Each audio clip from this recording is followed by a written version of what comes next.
Hey guys, my guest tonight, Jason Offutt, is going to be talking cryptids and folklore. See you in about 5 minutes.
Grab your popcorn and snacks.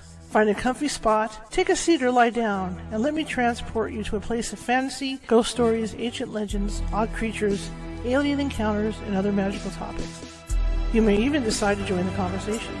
From faraway lands to your own backyard, with a small dash of pixie dust. Turn out the lights and open your minds. The journey is about to begin.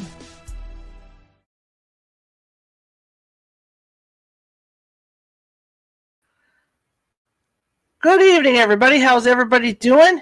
Halloween Eve, the 30th. What's everybody been up to? You guys looking forward to tomorrow night? I am. My yard's not done, but I mean, I've got everything set up in my living room, in my dining room, ready to go out.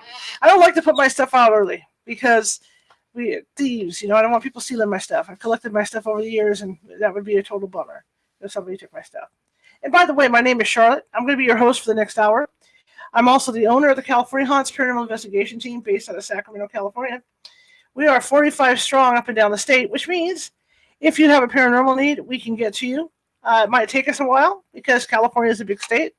When people think of California, it's kind of like Hawaii. Beaches, surfers. It's like that. It really is like that on our West Coast. But there's also parts of California that aren't like that. We've got mountains, we've got high desert, we've got low desert. We've got a lot of rural areas, farming areas. So that's why it would take us a while because it's huge. It's a huge state. Anyway, in that case, if we can't get you right away, we have mediums on staff who can phone you and talk to you about what may or may not be going on. And in most cases, if there is something going on, they can simmer down the energy until we get out there. But it doesn't take us more than 1 or 2 to 3 days to get out there to help you. So look us up. You can find us on Facebook. You can find us on Twitch. You can find us on Twitter. You can find us on TikTok. You can find us everywhere. So all you look for is Facebook, it's California Haunts Radio. Twitter is California Haunts. TikTok is California Haunts. YouTube, yes, of course, California Haunts Radio, and that's youtube.com/@California Haunts Radio. And Twitch under Cal Haunts. And also Meetup. We have a Meetup under California Haunts Paranormal Investigation Team. That being said, if you're watching from TikTok, if you're watching from Facebook tonight, and a lot of you are, please hit that follow button if you haven't done so already, and you comment in the chat room. Show me some love. Show thumbs up, the hearts, smiley faces. Show me some love, because what that does is it puts us up higher in the FYP for Facebook, and they distribute us out farther. Same thing with YouTube. Go over to, if you're watching from YouTube, I've got 780 videos sitting there, all of this show. Okay, I've taken them and I've started to put them in categories so you can find stuff easier. Okay, if you like what you hear and see tonight, feel free to subscribe. Doesn't cost anything, right, over YouTube. And again, same thing like Facebook. Show us some love, smiley faces, whatever. Comment, because it does. The master computers at YouTube see that, and they push us out further into the FYP, and and et cetera, et cetera, et cetera, where we get out more. Okay, now I'm done with that, with my spiel. Tonight's guest, I love cryptids. Honestly, I have been one of these people that grew up because I had family that moved to the woods, and I grew up reading stories about Sasquatch and all that stuff, and the Dogman and all that good stuff. So I'm really excited to have my guest on tonight to talk about cryptids and folklore. I'm really stoked. So I'm going to bring him in, and he can tell you about himself. And here we go.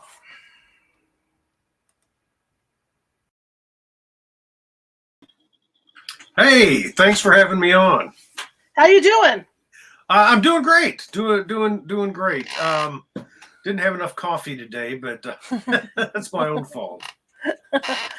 My dog this morning was really funny. I have an Australian Kelpie. She's about 40 pounds, and I usually just have toast and jam in the morning, and I guess she decided she wanted it too, so every time I put it down, she was right in there trying to get it. So here I am trying to eat, drink water, and push a 40-pound dog off my chest all morning.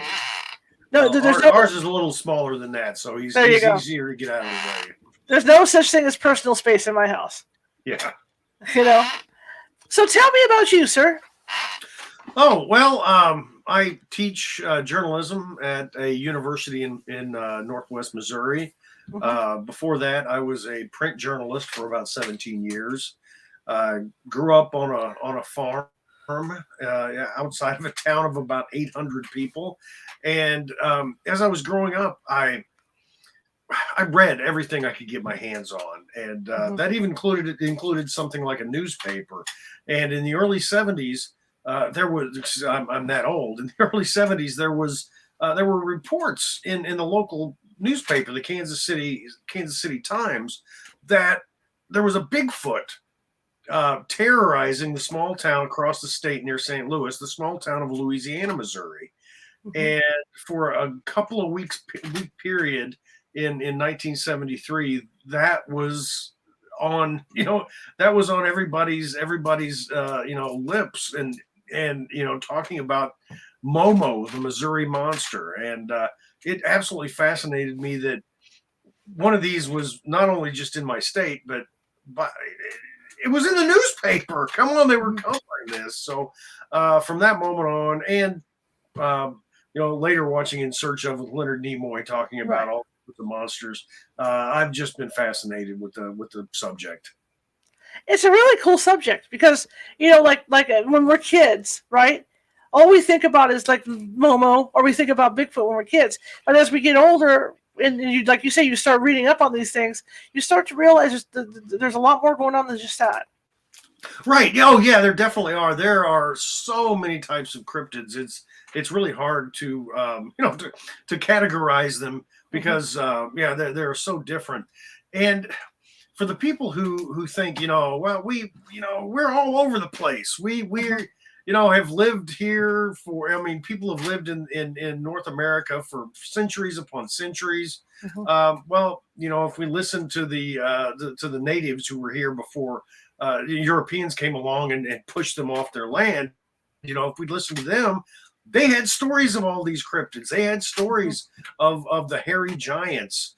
They had stories of the thunderbirds. They had stories of all sorts of different creatures. One of which it fascinates me, sounds like the Jeffersonian's ground sloth. That was the giant ground sloth that was about 12 feet tall from the Pleistocene era, and it has been seen from Canada all the way down to South America, and people are still reporting seeing it. So there are all sorts of different creatures around. One of the things I used to use for people who kind of poo-poo the idea of there being unknown animals out there. There are an average of 18,000 new species discovered every year. And most of them are insects. There are, fish. There are a lot of birds. But every once in a while, there will be a new species of monkey. There will be a new species of cat that's discovered. About 10 years ago, there was a new species of orangutan. Those are large animals that was discovered. In 1977, the 18-foot long megamouth shark was discovered. So if things of that size can go, can go without noticing for so many years, there's tons of things out there. And plus, when you look at the woods, the woodsy areas. I mean, there's just so many places, Northern California, Oregon, Washington. There's places back east that are by the Great Lakes that have wood, that are just places where these things could hide out for indefinitely. Right, definitely. There are places that people probably haven't set foot on in centuries, or maybe have never set foot on. And when you think of the great expanses of Canada, my gosh, there are so many places for cryptids to hide up there. Yeah, I seriously think that monsters, some creatures that people cite are out there. I really do, and we're gonna find some at some point, I hope. And here's my question: is, do you think these are all like ancient beings, from ancient times? Or I always had a weird thought, because the Sasquatch sightings, with the blue light and all that going on, that maybe these things were experiments, when the aliens or whatever were first started, abducting, and they were trying to figure out our DNA, and then these things are accidents, that they made enough of them that they multiplied. And here's, when it comes to me, I don't like to try and explain one unknown with another. Right. And although I am convinced that there are extraterrestrials and they have been visiting us, just because of the vast number of historical sightings and current sightings, and there's so much evidence that, yes, I think extraterrestrials have and are still visiting us, but we haven't been able to prove that, Right. science hasn't done it.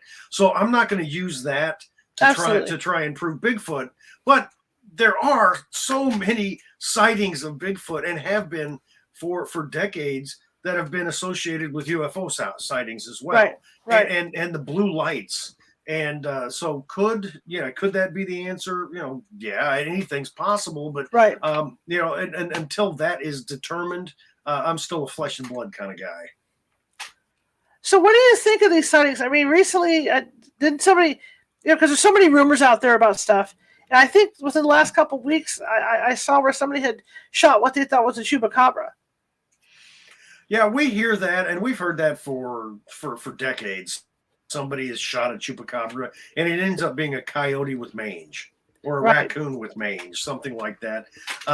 So I don't know about this specific incident, but it's probably going to turn up being, a known animal that simply had mange. And animals, if nobody's seen a regular animal with mange, look up something online, because they don't look like the same animal at all. They don't. Especially, look up a black bear with mange, and you won't recognize it at all. When you're doing research on this stuff, how hard is it to find information on them? Well, actually, it's not really hard at all. I wrote my first book on the paranormal, Haunted Missouri. It was about ghosts. I wrote it back in I started about in 2005. And at that point, people were not ready to tell their stories generally. So it was really hard. I don't have a lot of haunted cases from the southeastern part of the state, because it's an extremely religious area, and people didn't want to talk to me about it. But so it was really hard to gather information. Now, after all of these years of ghost shows, of cryptid shows, of ancient aliens and other shows about UFOs, people are a lot more comfortable talking about their opinions or their sightings, or something that Grandpa Joe saw when he was working the backcountry. They're more comfortable because. Well, and I've had so many things published about the unknown. I think people trust me and other people like me not to make fun of them now. Right. Well, I agree with you. I remember when I first started ghost hunting 18 years ago. And I remember every time you would mention ghosts, you would have to be real quiet about who you talked to. Because back then people thought we were all nuts doing this stuff. Yeah. But like you say, with the TV shows, it's made it more mainstream, where everybody and their brother's talking about it. So it's changed a lot. Well, and there were back in the day when I was working on Haunted Missouri, there were a couple of bed and breakfasts that I went to, and a hotel that I went to, and I stayed at these places and in the rooms that were supposedly haunted, because if something was going to happen, I wanted to be there to write about it. But the hotel and the bed and breakfast were like, we're not haunted. We really aren't. Now these same places advertise that they're haunted to get people to come and stay there. Absolutely. Yeah. Now, like I said earlier, most people, when they think of cryptids, right, comes to mind Sasquatch, Wendigo, and Chupacabra and things like that. What are some of the more rare cryptids that people have seen over the years? Well, some of the rare ones. I mean, it's not entirely rare, but it's a lot more rare than what you just described. I'm really fascinated by thunderbirds. Oh, cool! Because the description of thunderbirds, the size of them, what they look like, what witnesses, and there are witnesses today that see those creatures. What they're describing is a teratorn, which is basically an enormous condor that was alive during the Pleistocene era. All right, and they're in really lonely places. They're in mountainous regions and regions with a lot of forest. There was a pilot, I don't know how many years ago, but it wasn't that. It was in the 2000s, I'm pretty sure, flying a small plane in Alaska, and he thought another plane was pulling up next to him, and he looked over, and it was this enormous bird that was the same size as his plane, and he stared at it, and eventually it veered off and disappeared into the distance. But this goes back to what we talked about, all the places that cryptids could still hide in this day and age, and there's so much of North America, and you get that with Africa and South America, Asia, a big chunk of Australia. They don't have people living there, like the East Coast or the West Coast, and there's tons of places to hide. So I really think, and not just the Thunderbirds, but there are reports of, there have been in the Midwest of large hyenas being sighted by people, and back in the Pleistocene, there were two species of hyena-like creatures that were normal and accepted by science, but they supposedly died out. And could there be some small pockets of these? Yeah, I think there really could. Well, I find it interesting. I do, because I saw a report. I think it might have been Ancient Aliens or that one about Alaska. Aliens in Alaska. And I saw one on there where people were driving down this road, and these little dinosaur creatures came out, kind of like those little ones in Jurassic Park, that would nibble on people. And like you say, I mean, there's plenty of room in Alaska for these things to exist. Right. The only problem I'd have with Alaska is the fact that it's cold. But there have been similar accounts from Colorado of 6 foot tall raptor types, theropod type dinosaurs, like mini T-Rexes. There have been reports of dinosaurs of that size, the compies that were in Jurassic Park, that have been seen in Oklahoma and Texas and New Mexico. Pterodactyls have been sighted in Mexico and in Texas. There was a 1977 case of a group of science teachers who were driving through West Texas. They had been at a teachers conference and were driving home, and they stopped the car because they saw something in the sky that they wanted a good look at, and they identified it as a pterodactyl. I mean, you'd think that science teachers would know what they were looking at. So, I mean, that's a little bit harder for people to swallow, because these, dinosaurs and bird-like creatures from that era have been dead for 65, 66 million years. And but still, I think they could. There's some places I think they could still be around. I would think, because they are bird-like, and with climate change and all that, for a bird it's a little easier because the bird can move on. Right.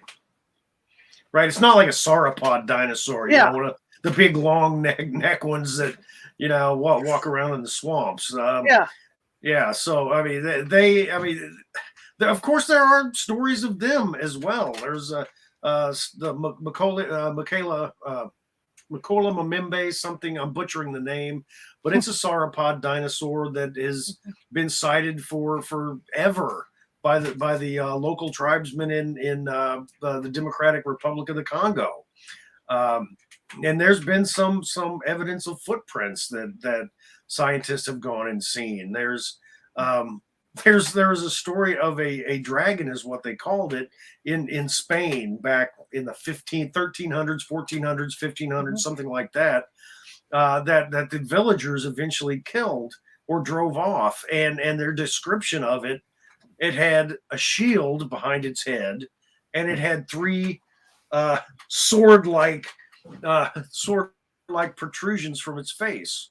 Wow, that sounds like Triceratops to me. So I mean, there very well could be dinosaurs still around. I mean, the Ica stones from South America are if any of those are real, they show humans and dinosaurs interacting. Well, yeah, that stems to reason. I mean, look at like the rattlesnakes in the winter, right? You don't see them because they're in hiding away from the cold. So it just stems to reason that these dinosaurs probably can do that as well. Yeah, they could. And the thing is, we don't know. All we have from science is the fossil record, and they're going on with this happened, so they're all dead. But then one of the things that people who want to argue with science bring up, and I'm going to bring it up because it's a good argument, is the coelacanth. which is a prehistoric fish that supposedly died out with the dinosaurs 65 million years ago.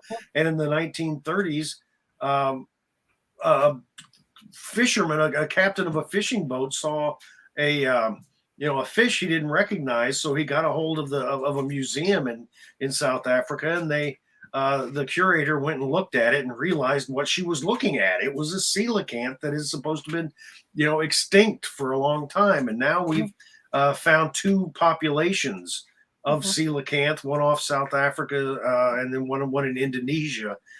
What else could be out there? Right. I mean, especially in the ocean, we with satellites, we've mapped 95% of the ocean floor, but we still don't know what 95% or what is in 95% of our oceans. You just reminded me, because one of my favorite TV shows is Drain the Ocean. Yeah. That is like the coolest show there is, in your studies, and looking at these things, which one sticks out the most in your mind? Studies on cryptids? On cryptids, yeah. Well, the one that really stands out has to do with Bigfoot. I think it all, for me, is always going to come back to Bigfoot, because I think out of all the cryptids, I think the best chance of one existing and us finding one is probably Bigfoot.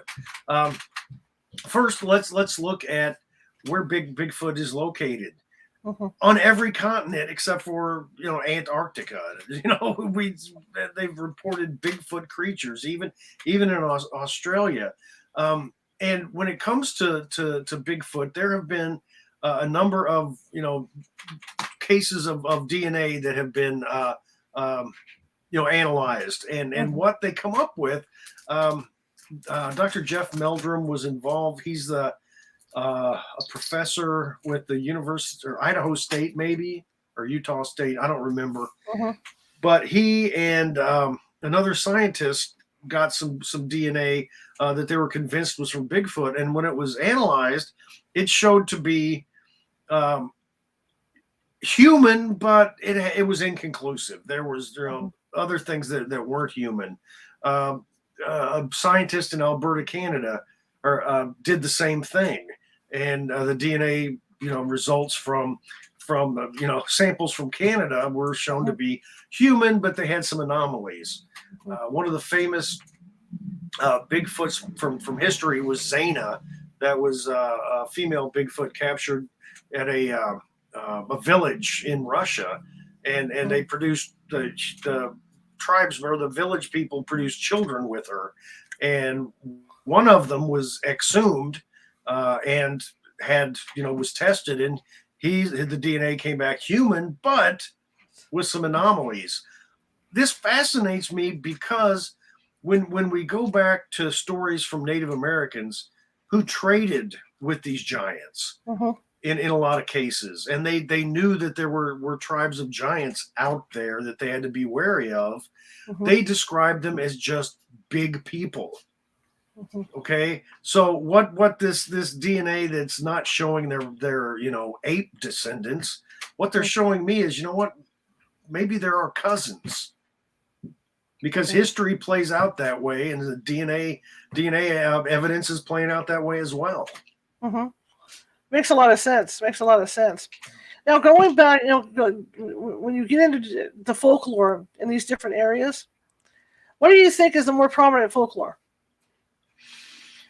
Well, other than Bigfoot, I'm going to go other than Bigfoot, because, like I said, everything goes back to the big guy. Right. Is the story of little people. That's another topic that fascinates me. There are little people stories all over the planet, in as well as giants, stories of them as well. From everywhere. Again, including Australia. In Europe, they're elves, gnomes, kobolds, sprites, trolls, dwarves, goblins, tomtars. They have all sorts of different names, but they look the same and they behave the same. And the look is they're generally smaller than us, maybe 2 to 3 feet tall. Generally, the males all have beards, and they have some magic to them to where if they choose not to be seen, they won't be seen.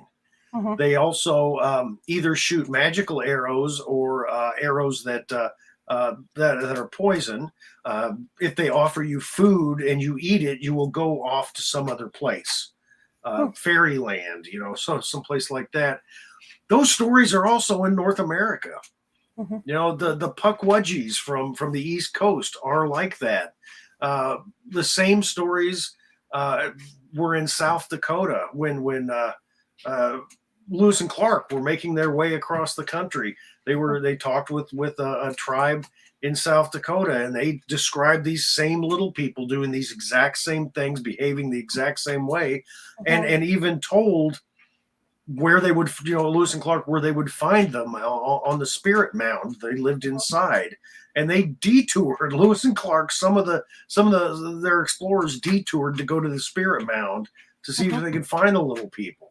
They didn't, but they did find holes. That could have been groundhogs or whatever. But the point is, it's how do you have the same story across oceans from continent to continent back at a time to where that wouldn't have traveled, because at least according to history, our history, we didn't make that travel earlier than Spain and the Norse started doing.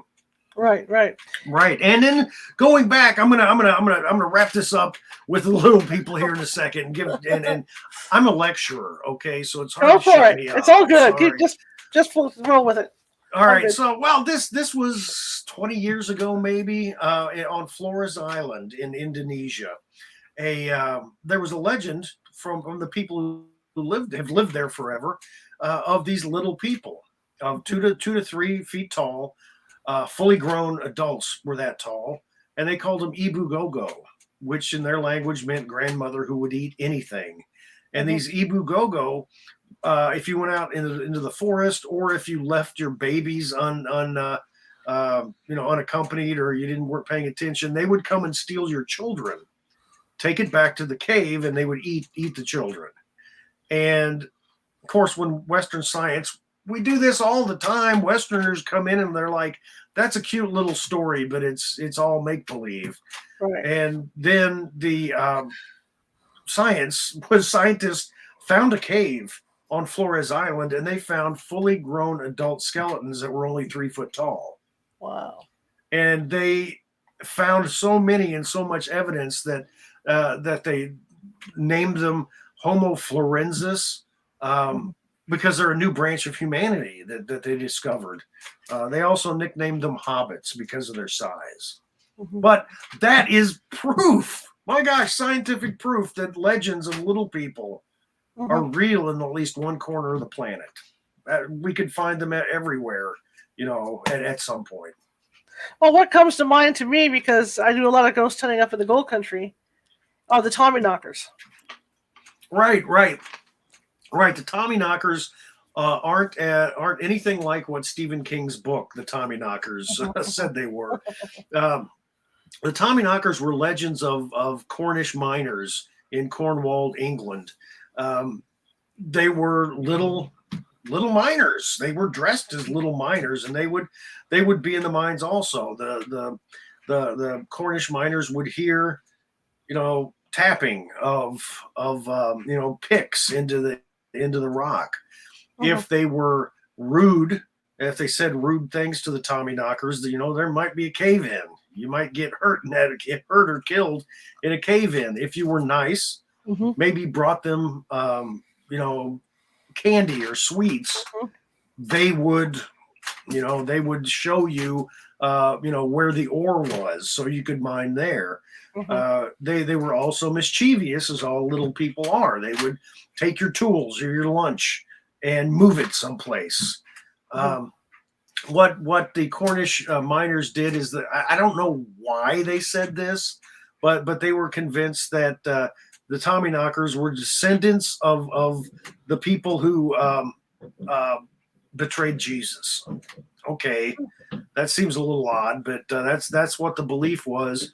And the Tommyknockers legends came to the United States whenever so much coal mining was going on in Pennsylvania and Ohio. They brought the best miners over, which were the Cornish ones, and in California and just out west in general, when they were finding loads of silver and gold, Cornish miners came out to do that, and the Tommyknockers came with them. There's a lot of interesting legends, especially around them. The whole thing was saving people from a collapsing mine as well. When they hear tapping in there, like you talk about the tapping, and that's what the miners would say. If they heard the tapping, then they would try to get out because they knew it was going to collapse. It's interesting. The other thing I've read up on too is the children that get taken either by the fairies or the little people, and they live. Yeah, that is also another common trait. The which also bleeds over into UFO, UFO abductions, and what the story is the little person, the fairy type creature. They sometimes have a problem, and their babies come out weak, and they will go to a house and replace the healthy human baby with this little elf baby, which people call a changeling. So now they've got this changeling, which is a sickly elvish baby that's eventually will probably pass on, while the elves are raising the healthy baby. And this has been compared to UFO abductions when women are made pregnant with hybrids. There have been a lot of people who, Dr. David Jacobs talks a lot about hybrids. I'm not getting into my belief or not on any of that, but that's fine. I'm just saying that's where the stories match. Yeah. Right. Well, you're a journalist, okay? Yes. I'm a journalist.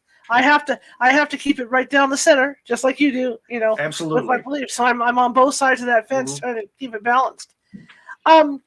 When you look at these stories and, like the lake monsters and things like that, I know Lake Tahoe up here is rumored to have Tessie.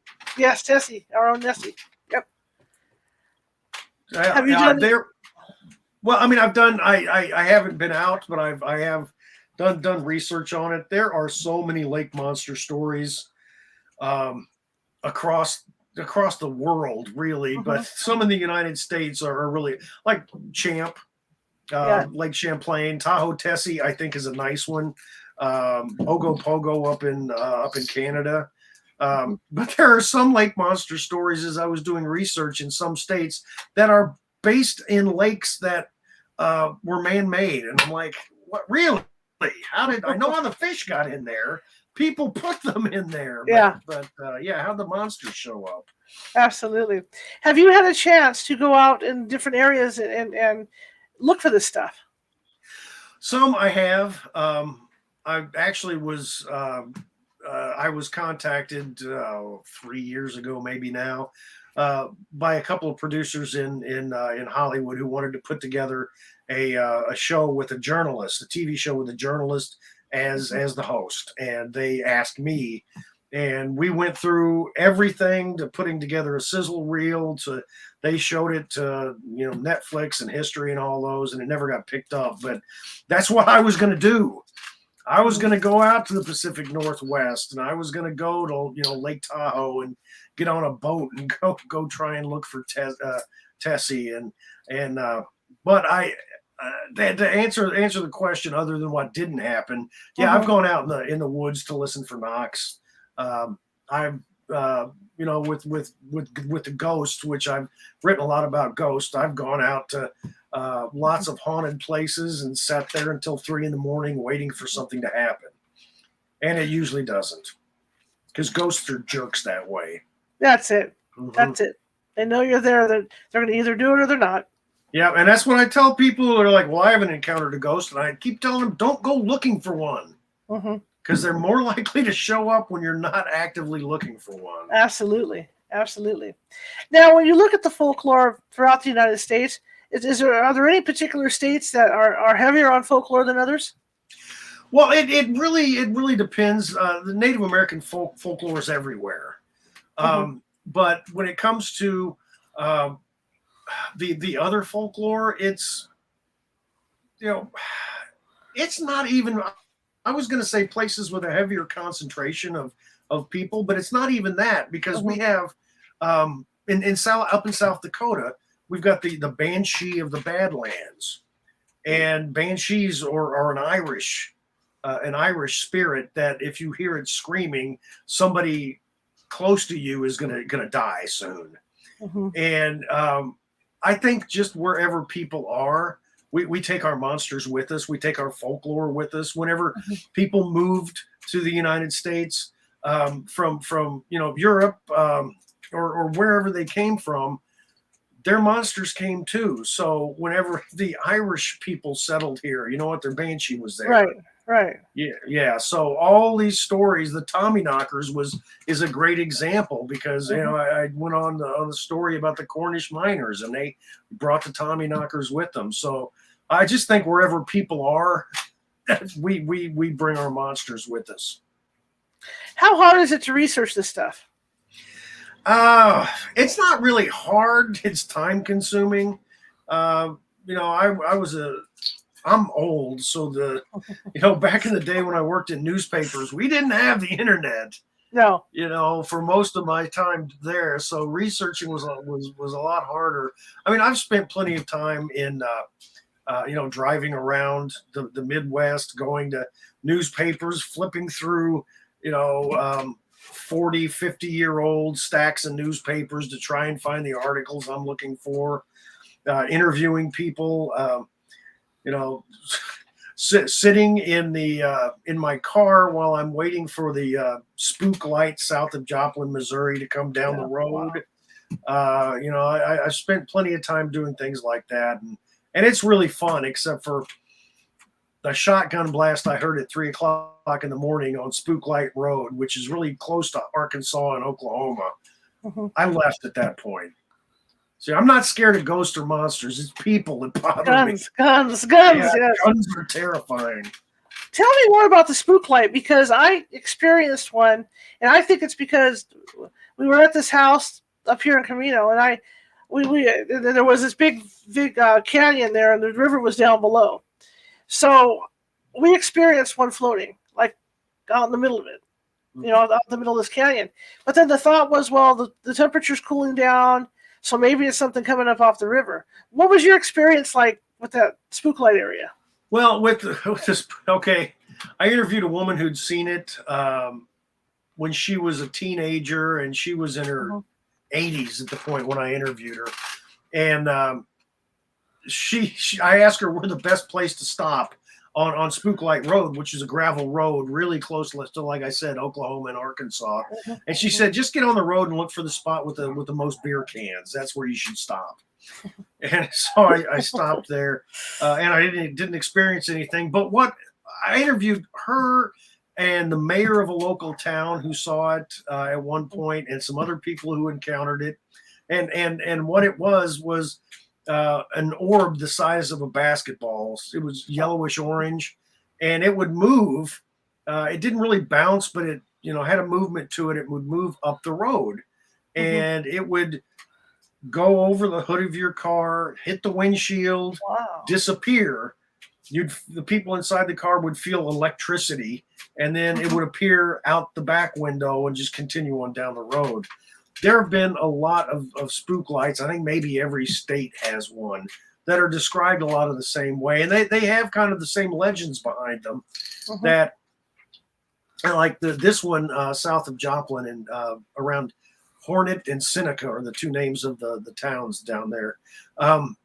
That a Native American young woman and a young man were in love, but they were the dad didn't like the young man, and he forbid them to get married. So they went and jumped off a cliff and died, and so they could die together. And this is the father with fire, to light his way, walking down this road looking for his lost daughter.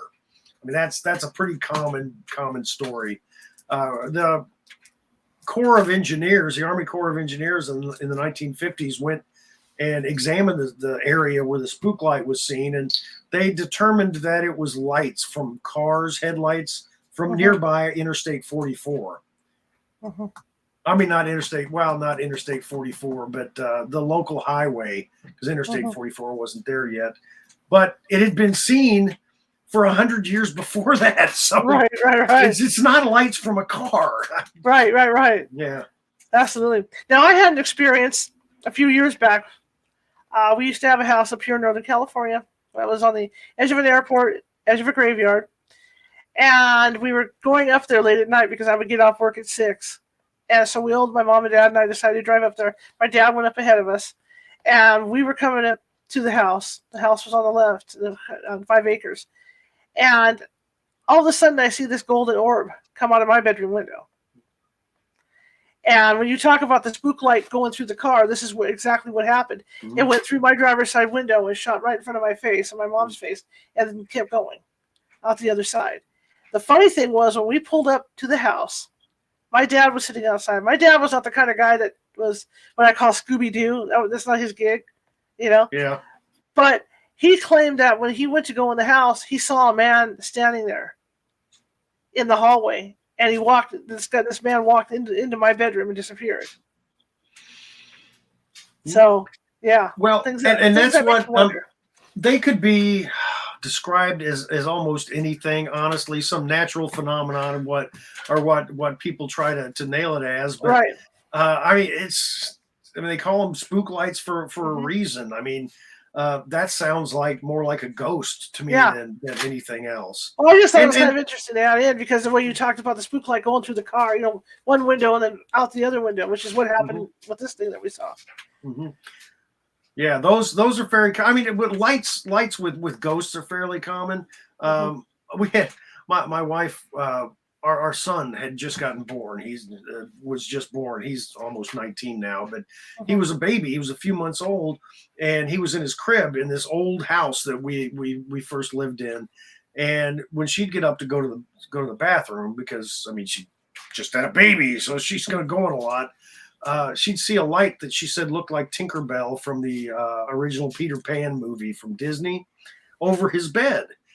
And there weren't any lights over his bed. There wasn't an electric plug-in. There weren't anything electric around there. And I thought she was just sleepy until one night I saw it. And I watched it as it faded out. I was talking to a psychic that I was interviewing for a different story.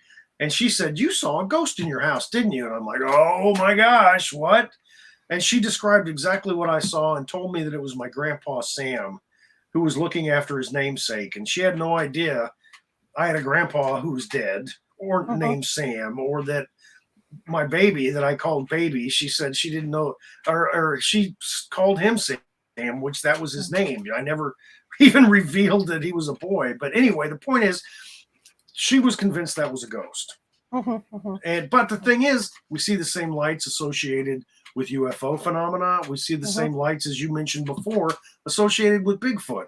So, I mean, I did a lot of research and wrote a book on shadow people a number of years ago. And what I came to the conclusion with shadow people was that they're a whole lot of different types of entities that just have similar traits.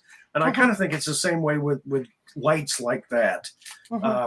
They're just, yes, they're apparent when, during Bigfoot encounters or UFO encounters or ghost encounters, they look the same, but I think they might be different. Right. It's just speculation on my part. I've seen lights like this here at my house. And some of the psychics on my team will tell me that it's fairies. So, I mean, like you say, it just varies. It just varies by whatever that is. Now, tell me about the fairy folk. Have people seen fairy folk in the United States? Well, yeah, they have. Again, this is let's bring these over from Europe. There have been people who've seen traditional fairies like Disney fairies. There are people who've described them looking like gnomes. About 2 to 2 foot tall with pointed red cap, a tunic, and a beard. As a matter of fact, up by I might be mispronouncing this, Tule River, Tule, Northern California. there were a couple of cases from people I interviewed that they were terrorized by a gnome. Is that an American thing? No, that's a Scandinavian thing. But again, we brought them over. Our Scandinavian friends brought them with it. But yeah, because I wouldn't expect to see a gnome. I mean, I saw a garden gnome moving on its own once, but I was really sleep deprived, so I'm sure that's what it was. I just find all this the folklore fascinating. I've got books and books behind me on different types of folklore, especially Native American folklore. Well, here's the thing. Well, here's the thing that really bothers me, and I've alluded to it a couple of times, is there's so much folklore out there that the people who own the folklore, be it the Native Americans or New Guinea tribesmen or people from Africa or the Aboriginals from Australia, they've had this for hundreds, sometimes thousands of years. Who are we to say it's not true? But that's exactly what we do with that folklore. We say it's not true. Right. There was going back to the Congo. There this tribesman in the Billy Forest, Bili forest, had folklore of these really large chimpanzees that walked on 2 feet, howled at the moon, killed and ate leopards, and made beds like gorillas. And Western people come in and they're like, "Oh, isn't that fun?" Until in 1998, they discovered the Billy ape. That was a larger than normal chimpanzee that behaved sort of like a gorilla.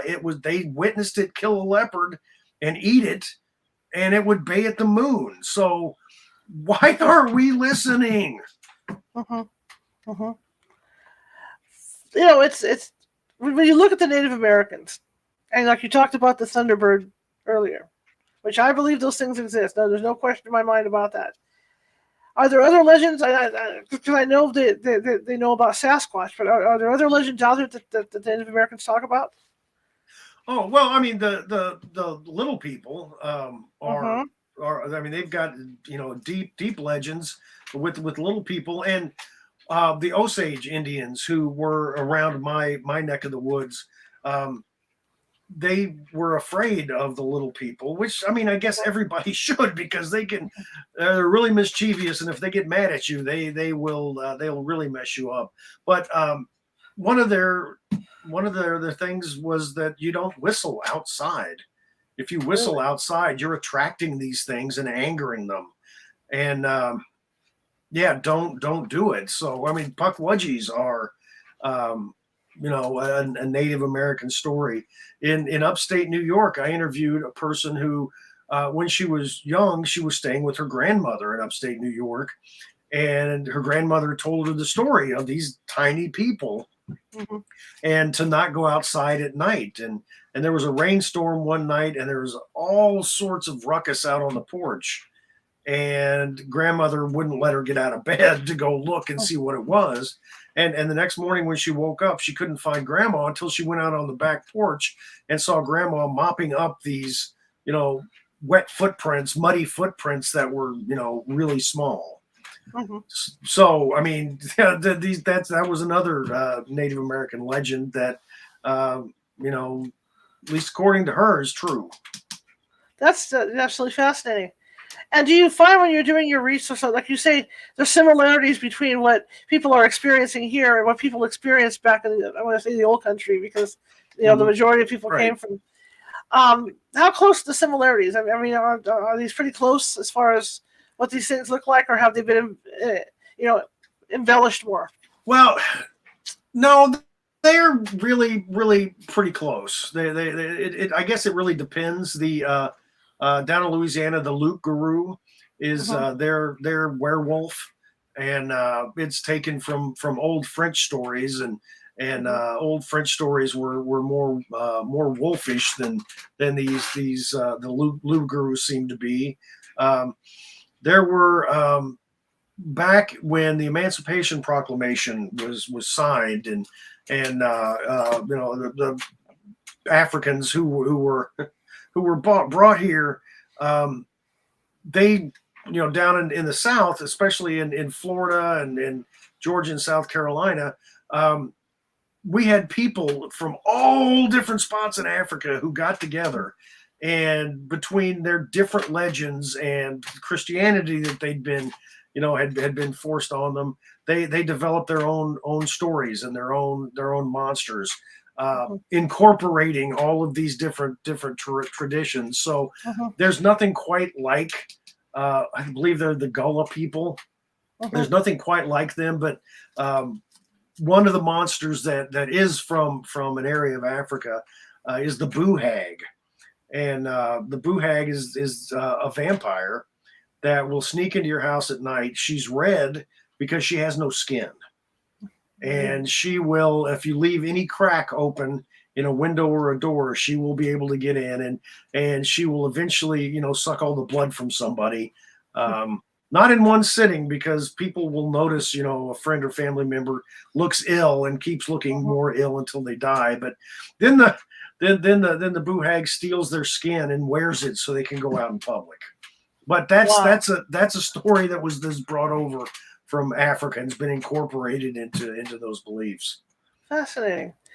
I know you talked about the Thunderbird earlier. Which, we were talking about Sasquatch. What about Mothman? Mothman, I honestly think that's a special case. What on earth is Mothman? The description of it's humanoid, but it's got wings. It doesn't really have a neck. It's got the big head and the internally glowing red eyes. It can fly up to 60 miles an hour. But it appeared for a very short period of time, and then there was a disaster, which the Silver Bridge going down, and then Mothman disappeared. What on earth is it? There are people who, and I think John Keel, the famous paranormal investigator, was onto something. He thought that there were window areas in the world, and the window areas was where reality was thin, and sometimes you can walk through into another reality, or something can walk into ours, and that might be the case. I mean, that's way out there, but what about what we've talked about is not really way out there. It could be the Mothman just shows up and brings something with him. There was in Minneapolis not that many years ago, probably 15. A Mothman was sighted before a bridge there collapsed. There were reports that a Mothman like entity was around Chernobyl before that happened. And Lon Strickler, who's a paranormal investigator. Right. Yeah, Lon's great. He's done some great research about Mothman type creatures in the Chicago area over the past 4 or 5 years. Other than being Chicago, I don't know what disaster has happened there, but I honestly, after rambling about that, I will honestly say I have no idea. Well, there's been a sighting here as well at our Tower Bridge. But nothing went wrong. But there were a couple sightings back about 2 years ago. Yeah, that people were investigating. It's rather interesting stuff. When you look at the folklore as a whole, what do you think fascinates people about it? Oh, because some of the folklore could be true. Honestly, I mean, another story that is worldwide that I think really fascinates people are giants. Because I mean, every culture has had stories of giants. There were stories of giants in South America when the explorers from Europe were going around, the Cape down there. They were looking for giants because the earlier explorers had talked about them. Giants in the Bible. Whenever you talk to people about the Bible, they're like, and giants, it's just Goliath. But no, there were. He had brothers, and he had there was a village he came from full of giants that made normal people look like locusts that big. So I think it's because there are stories from everywhere, and it could very well be possible. The giants, and the same with the little people. I mean, we've grown up with fairy stories. I mean, they're used to explain a lot. So yeah, I think the possibility they could be real is where the fascination comes from. And there's also that cave in Arizona that nobody can find now. The one that was The Grand reported in the Canyon. Arizona Gazette. Yes. Yeah. Right. Well, yeah. There are a couple of things about that story. One is that the government shortly after that blocked off part of the Grand Canyon, and you can't go to it without special permission. Why would the government block off the Grand Canyon? A part of it, and you'd have to get special permission to go. That makes very little sense to me, unless there's something there they're trying to hide. But one of the things that make me think maybe not is the whole. We sent all these things to the Smithsonian, and right. They lost it. We haven't heard a word from them. I mean, that's been used so much by so many different people. I don't know what to think, but I love that story. It's a great story.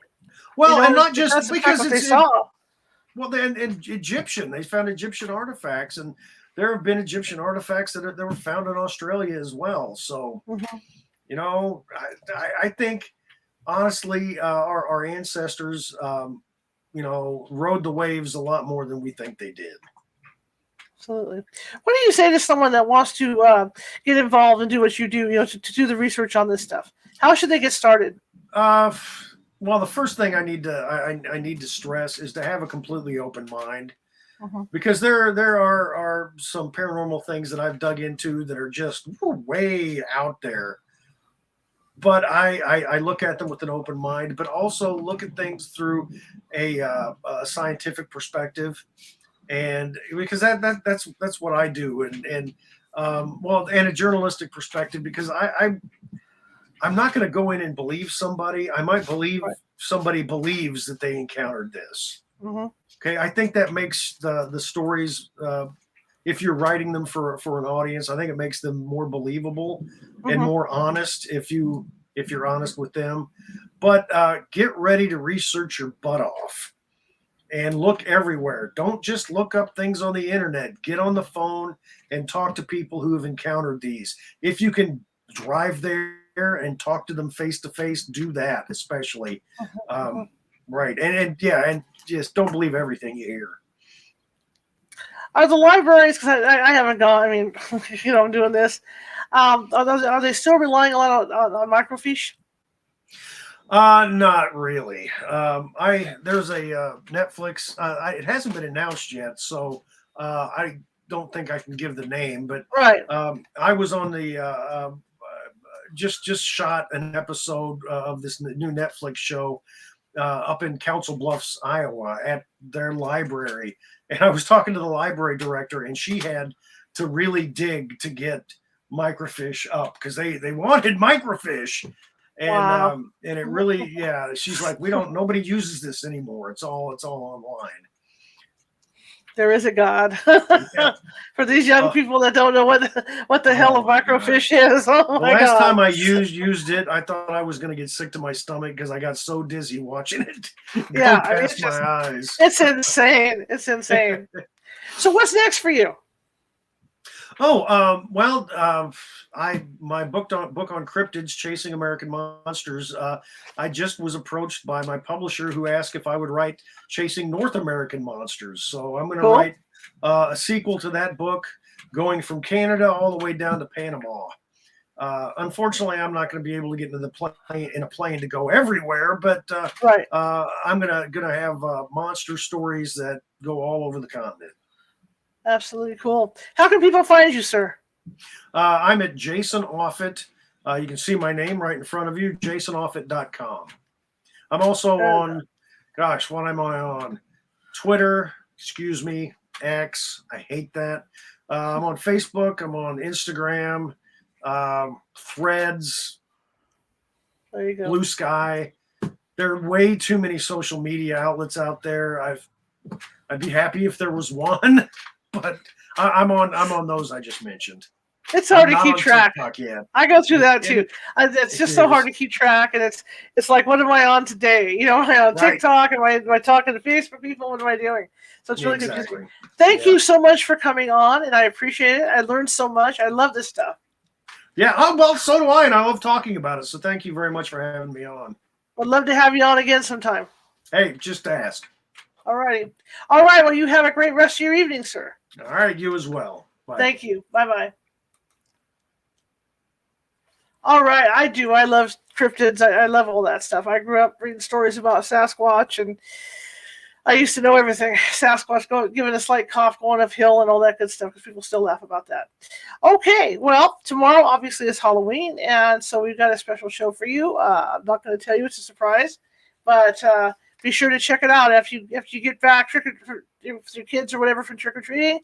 Be sure to settle down with the candy and watch the show, right? Because it'll be the usual time at 6:30 p.m. Pacific. So for those of you that don't go trick or treating, we'll be here. For those of you that do, we'll still be here because you can check us out at YouTube or Facebook. Anyway, I want to thank you all for coming. If you like the show, share it with 5 people. If you hated the show, share it with 5 of your enemy. You know, I'm always equal opportunity here, so we're just trying to build up our following. Build. Subscribe, follow. But I want to thank each and every one of you for the support you've given me over the last 4 years doing it in this format. And thank you. All right. Well, what I'm going to do is I'm going to show you some of his information, how to get a hold of him, and you can take a look at his books, and then we're going to call it a day. So here we go.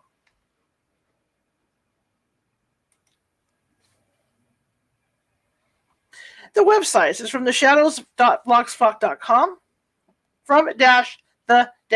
shadows.blogspot.com, and you've got Jason Offutt, Jason, his last name.com. So you had to build a time machine is one of the books.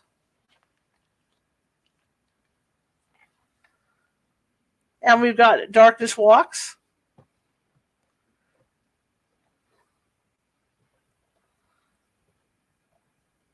We've got Haunted Missouri.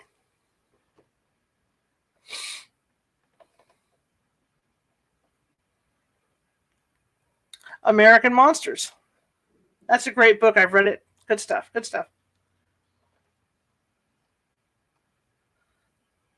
And you've got Paranormal Missouri.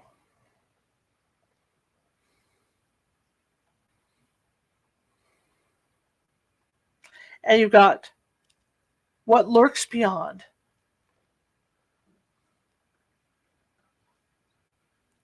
And those books, of course, are available via his website and Amazon.com.